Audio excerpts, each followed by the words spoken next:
CPM-ന്റെ ചരിത്രത്തിൽ ഇന്ന് വരെ കാണാത്ത തരത്തിലുള്ള ഒരു വലിയ വിള്ളൽ പാർട്ടിക്കുള്ളിൽ നടക്കുന്നുണ്ട്. അതായത് മുൻപൊന്നും നടന്നതുപോലെ ഒന്നും അല്ലാത്ത രീതിയിൽ വലിയൊരു ഈ അണികൾക്കിടയിൽ അതായത് കേഡർ പ്രവർത്തകർക്കിടയിൽ വലിയൊരു അസ്വാരസ്യം നിലനിൽക്കുന്നു, അതല്ലെങ്കിൽ അതൃപ്തി നിലനിൽക്കുന്നു. അതെന്ന് പറഞ്ഞു കഴിഞ്ഞാൽ അതിനെ നമുക്ക് നിസ്സാരമായിട്ട് വിട്ടുകളയാനോ കണ്ടില്ലെന്ന് വെക്കാനോ പറ്റത്തില്ല. അവർ പറയുന്നത് വെച്ചാൽ ഈ CPM എന്ന് പറഞ്ഞ പാർട്ടി ഒരാളുടെ കയ്യിൽ മാത്രം, അതായത് പിണറായി വിജയൻ എന്ന് പറയുന്ന ഒരാളുടെ കയ്യിൽ മാത്രം ഒതുങ്ങിപ്പോയതിന്റെ എല്ലാ ബുദ്ധിമുട്ടുകളും അനുഭവിക്കുന്നവരാണ് ഈ പറയുന്ന താഴേക്കിടയിലുള്ള പ്രവർത്തകർ. കാരണം എന്ന് പറഞ്ഞാൽ അവരാണ് നേരിട്ട് ജനങ്ങളുടെ മുന്നിലോട്ട് ഇറങ്ങുന്നതും ജനങ്ങൾക്കിടയിൽ ഇറങ്ങി പ്രവർത്തിക്കുന്നതും അവരായതുകൊണ്ട് തന്നെ അവർക്ക് അതിൽ ഒരുപാട് തിരിച്ചടികൾ നേരിടേണ്ടി വന്നിട്ടുണ്ട്. ഇവരിപ്പോൾ ഇടഞ്ഞു നിൽക്കുക, അതായത് ഒരു പുനർചിന്തനം വേണമെന്നും മാറ്റം വരണമെന്നും അവർ കട്ട് ആൻഡ് റൈറ്റ് ആയിട്ട് പറഞ്ഞ് നിൽക്കുന്നുണ്ട് ഇപ്പോൾ പാർട്ടിക്കുള്ളിൽ. ഇല്ലെങ്കിൽ ഈ അണികളിൽ തന്നെ കൊഴിഞ്ഞു പോക്കുണ്ടാവും. തീർച്ചയായിട്ടും അത് ഒരു പ്രധാനപ്പെട്ട പ്രശ്നം എന്താണെന്ന് പറയുക, തോൽവി തന്നെയാണ് CPM എന്ന് പറയുന്ന ഒരു രാഷ്ട്രീയ പാർട്ടിയെ സംബന്ധിച്ചിടത്തോളം ഇത്രയേറെ പ്രതിസന്ധി സൃഷ്ടിച്ചത് എന്ന് പറയേണ്ടി വരും. തോൽവി. അപ്പം എങ്ങനെ തോറ്റു എന്ന് പറയുന്ന ഒരു ചോദ്യം ഏറെക്കാലമായി തോൽവിക്ക് ശേഷം CPM പ്രവർത്തകരും അതോടൊപ്പം തന്നെ മുൻനിര നേതാക്കളും നിരന്തരം ചോദിച്ചുകൊണ്ടിരിക്കുന്ന ഒരു ചോദ്യം, എങ്ങനെയാണ് നമ്മൾ തോറ്റത്? നമുക്കറിയാം, സന്ദേശം എന്ന് പറയുന്ന സിനിമയിൽ നമുക്ക് ശ്രീനിവാസൻ്റെ തിരക്കഥയിൽ ഒരുങ്ങിയ സിനിമയാണ്. സഖാവെ, നമ്മൾ എങ്ങനെയാണ് തോറ്റത്? അപ്പം സഖാവ് പറയുന്ന ഒരു ഡയലോഗ് നമുക്കറിയാം. ശങ്കരാടി ചേട്ടനാണ് ആ സീൻ അഭിനയിച്ചിരിക്കുന്നത്.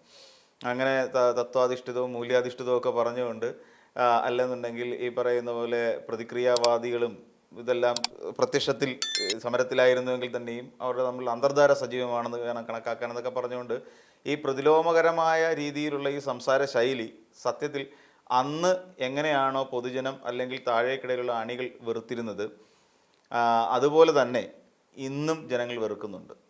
കാര്യം അത് അന്ന് ഈ പാർട്ടി ബുദ്ധിജീവി എന്നുള്ള നിലയിൽ നിന്നുകൊണ്ട് ചിന്തിക്കുമ്പോൾ ശരിയാണ്, ഇങ്ങനെയൊക്കെ പറഞ്ഞാലേ ഞാൻ പാർട്ടിയിലെ ബുദ്ധിജീവി ആകൂ എന്ന് പറയുന്ന ഒരു കോൺസെപ്റ്റൊക്കെ പോയി.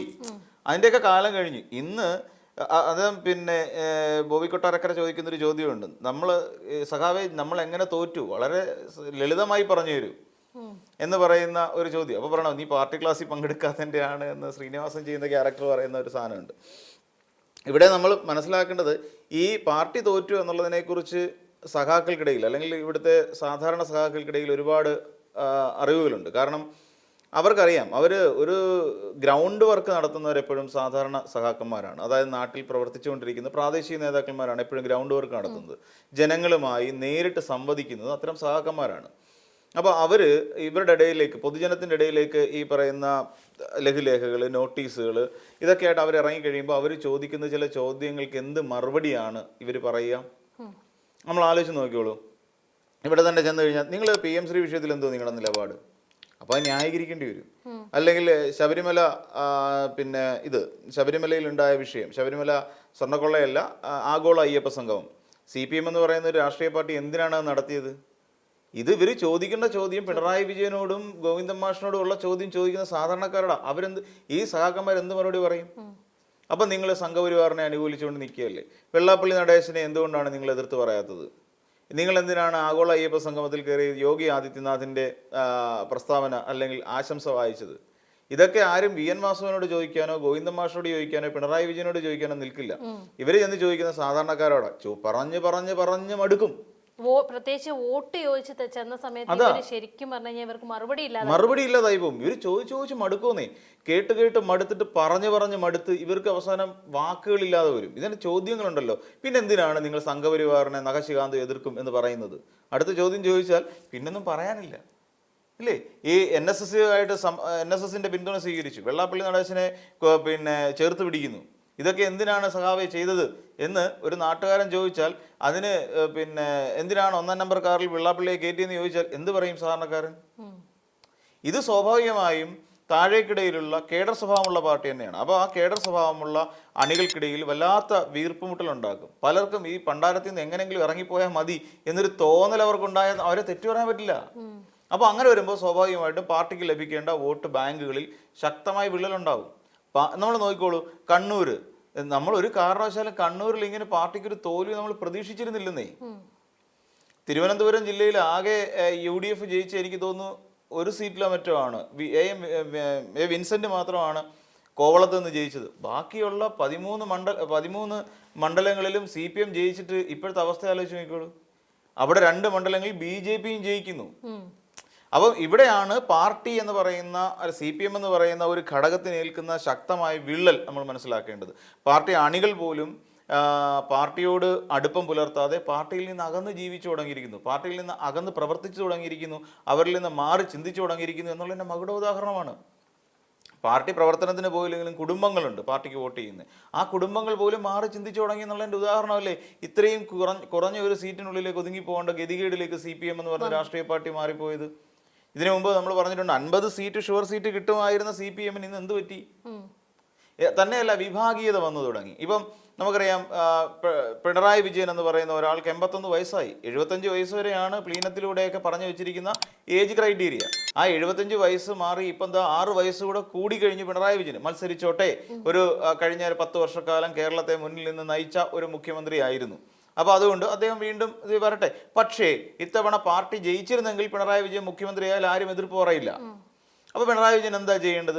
സ്വാഭാവികമായും ഇത്തവണ പാർട്ടി പരാജയപ്പെട്ടു. തോൽവിയുടെ ഉത്തരവാദിത്വം ഏറ്റെടുക്കാൻ 10 വർഷം ഭരിച്ച ഒരു ഭരണാധികാരി തയ്യാറാവണമായിരുന്നു. പക്ഷെ അദ്ദേഹം തയ്യാറായില്ല.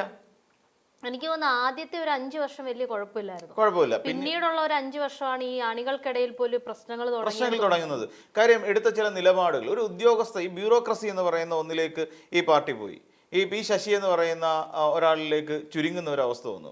പൊളിറ്റിക്കൽ ഉപദേഷ്ടാവായിരുന്നു മുഖ്യമന്ത്രിയുടെ. അവിടൊക്കെ പ്രതിസന്ധികൾ ഉണ്ടായി. പിന്നീട് അതിനുശേഷം വീണ തൈക്കണ്ടിയിലുമായി ബന്ധപ്പെട്ടുകൊണ്ടുണ്ടായ വിവാദങ്ങൾ, ഇതൊക്കെ സാധാരണക്കാർക്ക് പ്രതിരോധിക്കാൻ കഴിയാത്ത തരത്തിലുള്ള വാർത്തകളാണെന്നേ.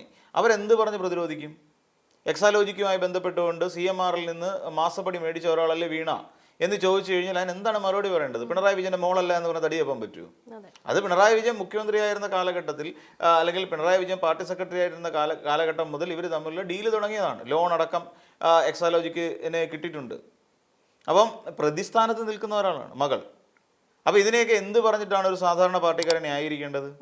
പിണറായി വിജയൻ ഇത്തവണ പരാജയപ്പെട്ട സാഹചര്യത്തിൽ അദ്ദേഹം പ്രതിപക്ഷ നേതൃസ്ഥാനം ഏറ്റെടുക്കാതെ അടുത്ത തലമുറയ്ക്ക് കൈമാറുകയല്ലായിരുന്നു വേണ്ടത്. 81 വയസ്സായില്ലേ? അപ്പം പ്രതിപക്ഷം പൊതുവിൽ പരാജയപ്പെട്ടു. നമ്മുടെ ഒരു നോട്ടം വെച്ചിട്ട് നോക്കുകയാണെങ്കിൽ പ്രതിപക്ഷം അതിൻ്റെതായ ഉത്തരവാദിത്വം നിർവഹിക്കുന്നില്ല എന്ന് പറയേണ്ടി വരും. ഇപ്പം പ്രതിപക്ഷത്തിന്റെ കടമ നിർവഹിക്കുന്ന ആരാ? P. രാജീവാണ്. കളമശ്ശേരിയിൽ നിന്ന് ദൗർഭാഗ്യവശാൽ അദ്ദേഹത്തിന് ജയിക്കാൻ കഴിഞ്ഞില്ല. അത് പിന്നെ അതിൻ്റെ കഥകൾ വേറെ എന്താണെന്ന് എന്തെങ്കിലും ആയിക്കോട്ടെ. പക്ഷേ ആ മന്ത്രിക്ക് പോലും ജയിക്കാൻ കഴിഞ്ഞില്ല. കഴിഞ്ഞ കാലഘട്ടത്തിൽ വ്യവസായ വകുപ്പിൽ വലിയ പിന്നെ ഈസ് ഓഫ് ഡൂയിങ് ബിസിനസ്സിൽ 1ാം സ്ഥാനം വന്ന ഒരു സംസ്ഥാനമാണ് കേരളം. എന്നിട്ട് കൂടി എന്തുകൊണ്ടാണ് ജനങ്ങളിലേക്ക് എത്താതെ പോയത്? എത്തേണ്ട കാര്യങ്ങൾ പലതും എത്തിയിട്ടില്ല. അപ്പം ചില കാര്യങ്ങൾ എത്താതിരിക്കാൻ ശ്രദ്ധിക്കാനും പാർട്ടി ശ്രമിച്ചില്ല. പിന്നെ മറ്റൊരു വലിയ ആരോപണം ഉണ്ടല്ലോ, അതായത് മുതിർന്ന നേതാക്കൾക്ക് പോലും അഭിപ്രായം പറയാനുള്ള സ്വാതന്ത്ര്യം പാർട്ടിക്കുള്ളിൽ ഇല്ല എന്ന് പറയുന്നുണ്ട്. അത് പറയുന്ന പോലെ ഇപ്പോഴാണത്, പാർട്ടിക്ക് അങ്ങനെയൊന്നും അല്ല.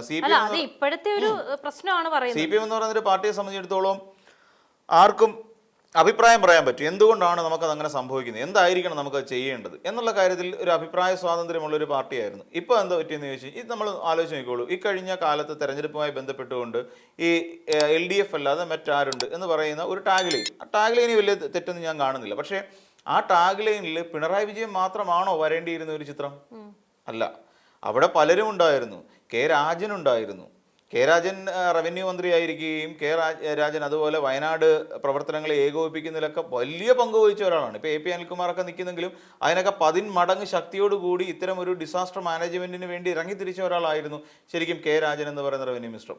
അതിന് മുൻപുണ്ടായിരുന്ന റവന്യൂ മിനിസ്റ്റർ എനിക്ക് പിന്നെ ഈ ചന്ദ്രശേഖരനായിരുന്നു. അദ്ദേഹം അത്രത്തോളം എനിക്കങ്ങോട്ട് K. രാജനോളം വരില്ല എങ്കിൽ തന്നെയും അദ്ദേഹം കുഴപ്പമില്ല. പിന്നെ നമ്മുടെ പ്രളയമൊക്കെ നടക്കുന്ന സമയത്ത് അദ്ദേഹം ആയിരുന്നല്ലോ 2018-ലൊക്കെ. അപ്പം പക്ഷേ ഇവിടെ വരുന്നൊരു പ്രധാനപ്പെട്ട ഒരു പ്രശ്നം എന്ന് വെച്ചാൽ ഈ ഒരു ടാഗ് ലൈനും ആ ഒരു ചിത്രവും വലിയ ദോഷം ചെയ്തു. അത് പാർട്ടിക്ക് വലിയ ദോഷം ചെയ്തു. വേറെ ആരുമില്ലേ?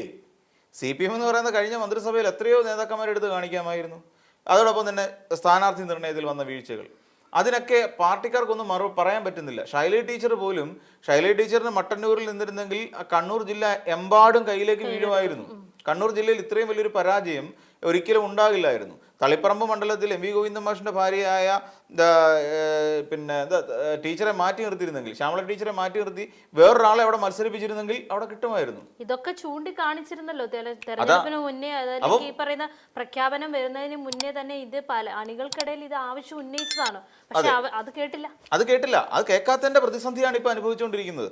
ഇപ്പൊ എ ഷംസീർ പരസ്യമായിട്ട് മലപ്പുറത്ത് നടന്ന ഒരു കുഞ്ഞാലി അനുസ്മരണ സമ്മേളനത്തിൽ അദ്ദേഹം പറഞ്ഞില്ലേ, ഇവിടെയൊക്കെ എന്തൊക്കെ അക്കമിട്ട് പറഞ്ഞില്ലേ, CPM എന്ന് പറയുന്ന ഒരു പാർട്ടിക്ക് എന്തൊക്കെ വീഴ്ചകൾ സംഭവിച്ചു. ഈ വീഴ്ചകൾ തിരുത്തണം. ഇനി വേണ്ടതെന്നറിയാം, സത്യം പറഞ്ഞ പിണറായി വിജയൻ, എൻ്റെ ഒരു അഭിപ്രായം അനുസരിച്ച് ഇപ്പം പ്രതിപക്ഷ നേതൃസ്ഥാനത്തിരിക്കുന്ന പിണറായി വിജയൻ അവിടെ നിന്ന് മാറി നിൽക്കുക എന്നുള്ളതാണ് ഏറ്റവും സേഫായിട്ടുള്ള കാര്യം. എം വി ഗോവിന്ദൻ മാഷ് പതുക്കെ പാർട്ടിയിൽ നിന്ന് രാജിവെക്കുക. പാർട്ടിയിൽ നിന്നല്ല, ആ സ്ഥാനം രാജിവെച്ചതിന് ശേഷം മറ്റൊരാൾക്ക് അവിടെ പാർട്ടി സെക്രട്ടറി സ്ഥാനം കൊടുക്കുക. അപ്പം അങ്ങനെ കൊടുത്തിട്ട്, അങ്ങനെ പാടില്ല എന്നൊന്നും ഇല്ല. അതിന് ഇപ്പം വിശാല സംസ്ഥാന കമ്മിറ്റി കൂടുകയല്ലേ 14-15-16 ദിവസങ്ങളിൽ കോഴിക്കോട് വെച്ച്. അതിൽ നല്ലൊരു മാറ്റം ഉണ്ടാവണമല്ലോ. അങ്ങനെ ഒരു നല്ല മാറ്റം ഉണ്ടായിക്കഴിഞ്ഞാൽ സത്യത്തിൽ പാർട്ടി തിരിച്ചു വരും. ഇപ്പോൾ പാർട്ടി ശരിക്കും തിരിച്ചു വരാൻ പറ്റിയൊരു മൂഡിലല്ല നിൽക്കുന്നത്. പാർട്ടി തിരിച്ചു വരും. എല്ലാ സഹാക്കന്മാരുടെയും ഈ പറഞ്ഞില്ലേ, മറിച്ചോട്ട് ചെയ്തവർക്ക് പോലും, അതായത് UDF വിജയിപ്പിച്ച ആളുകൾക്ക് പോലും CPM എന്ന് പറയുന്ന രാഷ്ട്രീയ പാർട്ടി അവസാനിച്ച് കാണണമെന്ന് ആഗ്രഹമൊന്നുമില്ല. അവർ CPM ഒരു പണി കൊടുത്തതാണ്. തെറ്റിൽ നിന്നും ശരിയിലേക്ക് പോകാൻ വേണ്ടിയിട്ട് ആൾക്കാർ കൊടുത്ത പണിയാണ്. അത് മനസ്സിലാക്കണം. എം വി ഗോവിന്ദൻ മാഷിന് അവിടെ പറ്റുന്നില്ല. എം വി ഗോവിന്ദൻ മാഷിന്റെ നേതൃത്വം പരാജയമാണ് എന്നുള്ള കാര്യം ഈ തെരഞ്ഞെടുപ്പിന്റെ തോൽവിയോട് കൂടി മനസ്സിലായല്ലോ. സ്വാഭാവികമായിട്ടും അതിന്റെ ഉത്തരവാദിത്വം, പാർട്ടി തോറ്റതിന്റെ ഉത്തരവാദിത്വം എം വി ഗോവിന്ദൻ മാഷ് ഏറ്റെടുക്കണം. ഗോവിന്ദൻ മാഷ് ഏറ്റെടുത്തിട്ട് പകരം ആരെയാണോ, രാജീവ് എങ്കിൽ രാജീവ്, എം സ്വരാജ് എങ്കിൽ എം സ്വരാജ്, കഴിവുള്ള ചെറുപ്പത്തിലേക്ക് ഈ പാർട്ടിയെ കൊണ്ടുവരികയും ചെയ്യണം. ഇതിനു മുമ്പ് വിഭാഗീയത പാർട്ടിയിൽ ഉണ്ടായിരുന്നു. ഇതിനു മുമ്പുണ്ടായിരുന്ന വിഭാഗീയത VS പിണറായി എന്ന് പറയുന്ന രണ്ട് പക്ഷമായിരുന്നു. അതേസമയം VS ഏകദേശം പ്രായമായി അദ്ദേഹം ഒതുങ്ങിപ്പോയ കാലഘട്ടം ഉണ്ടല്ലോ. VS പ്രായമായി, ഇനിയും രാഷ്ട്രീയ പ്രവർത്തനത്തിന് ഒരു ബാല്യമില്ലാതിരുന്ന സമയം. ആ സമയത്താണ് ശരിക്കും പറഞ്ഞാൽ VS പിണറായി എന്ന് പറയുന്ന രണ്ട് പക്ഷത്തിൽ നിന്നും ഒരൊറ്റ പക്ഷമായി മാറുന്നത്. ഔദ്യോഗിക പക്ഷമൊന്നും പാർലമെന്ററി പക്ഷമൊന്നും രണ്ട് പക്ഷം കൃത്യമായി വന്നിരുന്നു. അവർക്കെതിരെ പൊളിറ്റ് ബ്യൂറോ നടപടി എടുക്കുകയും ചെയ്തതാണ് രണ്ട് നേതാക്കന്മാർക്കെതിരെ. അപ്പം അങ്ങനെ ഒരു സാഹചര്യത്തിൽ നിന്ന് ഇന്ന് ഐക്യതയോടുകൂടി പോകണം എന്നുണ്ടെങ്കിൽ പാർട്ടിയിൽ വരേണ്ട മാറ്റം കൃത്യമായിട്ട് വരണം. ഇപ്പം ശ്യാമള ടീച്ചറിന് പകരം അവിടെ വേറെ മത്സരിപ്പിക്കാമായിരുന്നു. തലശ്ശേരിയിൽ AN ഷംസീറിനെ മത്സരിപ്പിക്കാമായിരുന്നു. വിജയസാധ്യത ഉണ്ടായിരുന്ന പല നേതാക്കന്മാരെയും മത്സരിപ്പിച്ചില്ല. പിന്നെ ഇതിനകത്ത് വേറൊരു കാര്യം കൂടി നോക്കിക്കഴിഞ്ഞാൽ, നമ്മൾ CPM എന്ന് പറയുന്ന രാഷ്ട്രീയ പാർട്ടിയുടെ നേതാക്കന്മാരെ എല്ലാം എടുത്ത് പരിഗണിച്ച് നോക്കിക്കോളൂ, പരിശോധിച്ച് നോക്കിക്കോളൂ.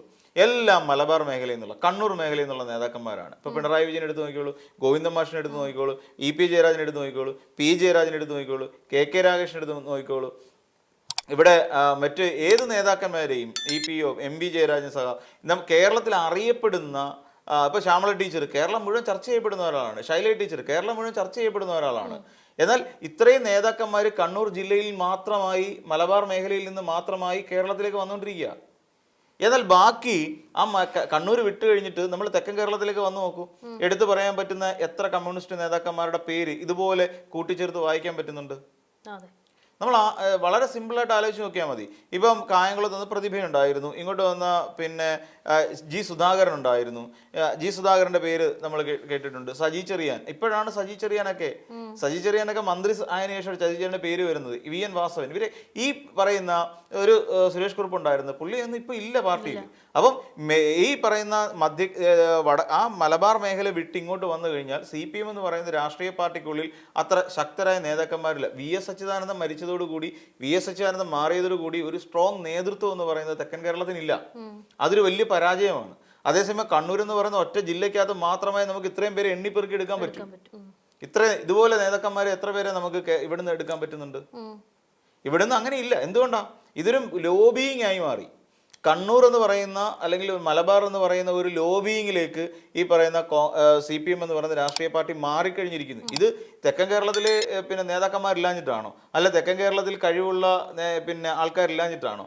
അവിടെ കയ്യൂരും കരിവള്ളൂരും നടന്ന പോലെ തന്നെ ഇവിടെയും നടന്നിട്ടുണ്ട്. പുന്നപ്ര വയലാർ സമരം നടന്ന ഇവിടെ ആലപ്പുഴയിലാണ് അല്ലെ? അത് കയ്യൂര്, കരിവള്ളൂര്, ബാക്കി കൂത്തുപുറം അടക്കമുള്ള സമരങ്ങൾ ഇവിടെയും നടന്നിട്ടില്ലേ പുന്നപ്ര വയലാർ സമരം? അപ്പോൾ എന്തുകൊണ്ട് ഇവിടെ നേതാക്കന്മാരില്ലാതെ? അപ്പോൾ ഒരു ലോബിയിങ് വന്നു. CPM എന്ന് പറയുന്ന പാർട്ടിയെ വടക്കൻ മേഖല വിഴുങ്ങി കളഞ്ഞു എന്ന് പറയുന്നതാവും ശരി. അപ്പോൾ അതൊരു വിഭാഗീയതയുടെ ഒരു വലിയ പ്രശ്നമായും പ്രതിസന്ധിയായും നിലനിൽക്കുന്ന ഒരു സാഹചര്യമുണ്ട്. അപ്പോൾ ഇനിയും CPM എന്ന് പറയുന്ന പാർട്ടി ഇനിയും മുന്നോട്ട് പോകണം എന്നുണ്ടെന്നുണ്ടെങ്കിൽ പോകണമെന്ന് തന്നെയാണ് എല്ലാവരും ആഗ്രഹിക്കുന്നത്. നമ്മളടക്കമുള്ള എല്ലാ ആൾക്കാരും ആഗ്രഹിക്കുന്നത് CPM ആയി തന്നെ തിരിച്ചു വരണം, CPM ആയി തന്നെ മുന്നോട്ട് പോകണമെന്നാണ്. അപ്പം സഖാക്കന്മാർക്ക് താഴേക്കിടയിലുള്ള എല്ലാ പ്രവർത്തകർക്കും കൃത്യമായി അവരുടേതായ പങ്കാളിത്തം ഉറപ്പാക്കുക. അവർക്ക് പറയാനുള്ള കാര്യങ്ങൾ ബ്രാഞ്ച് കമ്മിറ്റി മുതൽ ലോക്കൽ കമ്മിറ്റി, ഏരിയ കമ്മിറ്റി അടക്കമുള്ള കമ്മിറ്റികളിലേക്ക് ചർച്ച ചെയ്യപ്പെടുകയും തെറ്റുകൾ തിരുത്തപ്പെടുകയും ചെയ്യണം. നേതൃത്വം മാറണമെങ്കിൽ നേതൃത്വം മാറിയേ പറ്റൂ. സ്ഥാനാർത്ഥികൾക്ക് ഇവിടെ കൊടുക്കേണ്ടത് ജനകീയ സ്ഥാനാർത്ഥികൾക്ക് അവിടെ കൊടുക്കണം. അല്ലാതെ സ്വന്തം ഈ പറയുന്ന കോൺഗ്രസിനെ അനുസ്മരിപ്പിക്കുന്ന രീതിയിൽ അവിടെ പോയി ഈ പറയുന്ന ശ്യാമള ടീച്ചറെ മത്സരിപ്പിച്ചത് അങ്ങേയറ്റത്തെ പരാജയം തന്നെയല്ലേ. ഗോവിന്ദൻ മാഷ് പറയുന്ന പല കാര്യങ്ങളും താഴെത്തട്ടുള്ള സഹാക്കന്മാർക്ക് മനസ്സിലാവുന്നില്ല. എന്ന് വെച്ചാൽ ഗോവിന്ദൻ മാഷ് സംസാരിക്കാൻ അറിയാൻ വയ്യാത്ത ഒരാളാണെന്നില്ല. ഗോവിന്ദൻ മാഷ് കുറച്ച് ബുദ്ധിജീവിയായിപ്പോയി. നമ്മൾ പറഞ്ഞു കഴിഞ്ഞാൽ സന്ദേശ സിനിമയിലെ ശങ്കരാടിയുടെ ഒരു ലെവലിലേക്ക് ഈ പറയുന്ന ഗോവിന്ദൻ മാഷ് മാറിക്കഴിഞ്ഞിരിക്കുന്നു. അത് പാടില്ല.